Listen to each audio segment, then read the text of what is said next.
ధాన్యానికి రూపాయలు 500 రూపాయల బోనస్ దక్కేనా? రాష్ట్రంలో వరి కోతలు షురు. మార్కెట్కు రానున్న ధాన్యం. మరి ఏప్రిల్ 1 నుంచి కొనుగోలు ప్రారంభం. మద్దతు ధరతో పాటు బోనస్పై రైతుల్లో ఆశ. నీటి ఎద్దడి, అకాల వర్షాల వల్ల అపార పంట నష్టం జరిగింది. దాదాపు యాసంగిలో సాగు చేసిన వరి పైర్లు కోతకొచ్చాయి. ముందస్తుగా నాట్లు వేసిన ప్రాంతాల్లో ఇప్పటికే వరి కోత పనులు షురు అయ్యాయి. ఏప్రిల్ 1 నుంచి ధాన్యం కొనుగోలు చేయాలని పౌర సరఫరాల సంస్థ ఏర్పాటు చేస్తుంది. మార్కెట్లోకి ధాన్యం వచ్చిందంటే వెనువెంటనే కొనుగోలు ప్రారంభమవుతాయి. 6 గ్యారంటీలో భాగంగా కాంగ్రెస్ అధికారంలోకి రాగానే రైతులకు వరి ధాన్యానికి మద్దతు ధరతో పాటు అదనంగా 500 రూపాయలు బోనస్ ఇస్తామని హామీ ఇచ్చింది. అధికారంలోకి వచ్చాక తొలిసారిగా యాసంగి సీజన్లో ప్రభుత్వం ధాన్యం కొనుగోలు చేయనుంది. రైతులకు మద్దతు ధరతో పాటు బోనస్ చెల్లించాలని రైతులు కోరుతున్నారు.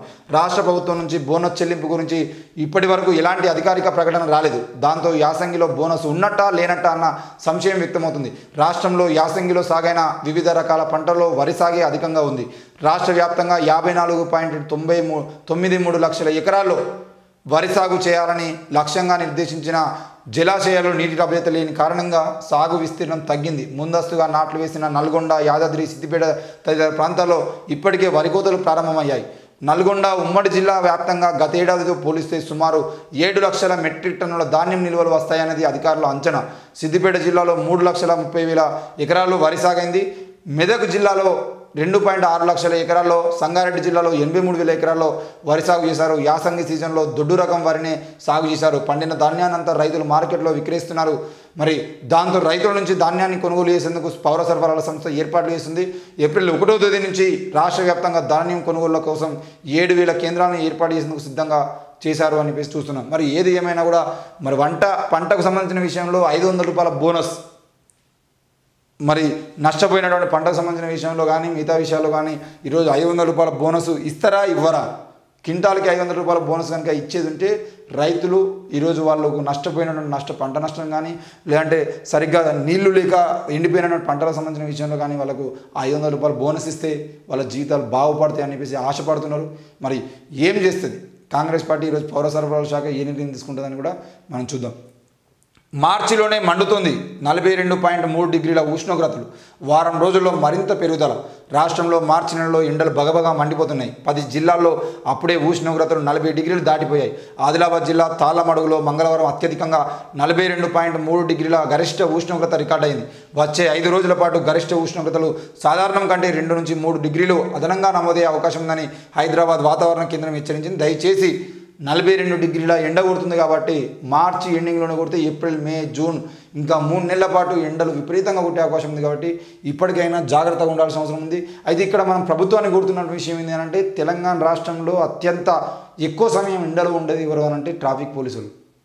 మరి ఈ ట్రాఫిక్ పోలీసులకు సంబంధించిన విషయంలో ఏం నిర్ణయం తీసుకుంటారు? ఎందుకనంటే గత వారం రోజుల నుండి నేను కూడా హైదరాబాద్లో రోడ్ల మీద తిరుగుతూ ఉంటే చూస్తున్నా, ఎక్కడ చెట్టు కనబడితే ఆ చెట్టు కిందికి పోవడము, లేదంటే వాళ్ళ పోలీసుల కోసం ఏర్పాటు చేసినటువంటి డబ్బాలు ఏవైతున్నాయో ఆ డబ్బాలలో కూర్చున్నా కూడా ఎండ కొడుతుంది. ఆ వేడికి వాళ్ళు తట్టుకోలేక పక్కగా వచ్చి నిలబడాల్సిన, ఏదైనా ఫ్లైఓవర్ కనబడితే ఫ్లైఓవర్, మెట్రో పిల్లర్ల కింద నిలబడాల్సిన పరిస్థితి.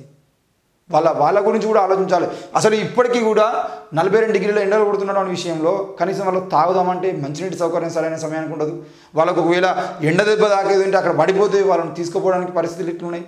వీటన్నిటికి సంబంధించిన విషయంలో కూడా ట్రాఫిక్ పోలీసులను దృష్టిలో పెట్టుకోవాల్సిన అవసరం ఉంది. ఇంకా చాలామందిని అవసరమైతే హైదరాబాద్ నగరంలో అలర్ట్ ప్రకటించి, ఈరోజు రెడ్ అలర్ట్, ఎల్లో అలర్ట్ ప్రకటించినట్టుగానే అలర్ట్ ప్రకటించి వీలైనంత ఎక్కువ మేరకు హాస్పిటల్లో వస్తువులు కల్పించాలి. ఎండ దెబ్బ తాకేది ఉంటే వెంటనే ప్రతి ఆసుపత్రిలో అది ప్రైవేట్ అయినా గవర్నమెంట్ అయినా ప్రభుత్వం వెంటనే స్పందించి ఎవరైనా ఎండ దెబ్బ తాకి ఏదన్నా ప్రైవేట్ ఆసుపత్రికి తీసుకొచ్చినా గవర్నమెంట్ ఆసుపత్రికి తీసుకొచ్చినా వాళ్లకు తక్షణమే వాళ్ళందరికీ కనీస ప్రథమ చికిత్స అందేలాగా చర్యలు తీసుకోవాల్సిన అవసరం ఉంది.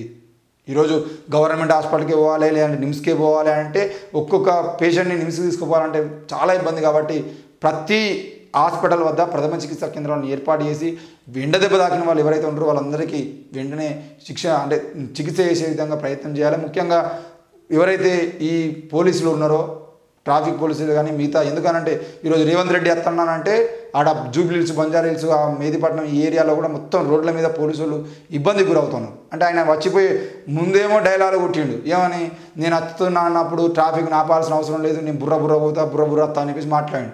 మరి ఇవాళ మాత్రం అది లేదు. వాళ్ళు ఎండలు నిలబడి ట్రాఫిక్ ఆపేటువంటి పరిస్థితులు కనబడుతున్నాయి. కాబట్టి ఆ ఎండలకు సంబంధించిన విషయంలో వాళ్ళు పడుతున్న ఇబ్బందులను అర్థం చేసుకోవాల్సిన అవసరం ఉంది. మరి ఇప్పటికే హైదరాబాద్ మహానగరంలో ట్రాఫిక్ను కంట్రోల్ చేసే విధంగా వాళ్ళు చేస్తున్నటువంటి పనులు చాలా దారుణంగా, ఎందుకనంటే ఇంతమంది జనాభాను కంట్రోల్ చేయడం అనేది చాలా పెద్ద విషయం. మరి ఆ విషయంలో వాళ్ళు ఎంతో ప్రయత్నం చేస్తున్నారు. ఆ ప్రయత్నంలో భాగంగా వాళ్ళ కృషిని మనం చూసుకొని మరి వాళ్ళకు కూడా సరైన చికిత్స అందించడంలో కానీ, వాళ్ళకు చర్యలు తీసుకోవడంలో కానీ, వాళ్ళకి ఎండ దెబ్బ తాకుండా ఉండడం కోసం కానీ, లాస్ట్ టైం ఏదో ఏసీ కూలింగ్ ఉండేటువంటి లాంటివి హెల్మెట్లు ఇస్తామని చెప్పేసి చెప్పడం, అలాంటివి ఏదైనా ఒకటి తీసుకొని వాళ్ళకి వీలైనంత వరకు మంచి జాగ్రత్తలు తీసుకోవాల్సిన అవసరం కూడా ఉంది.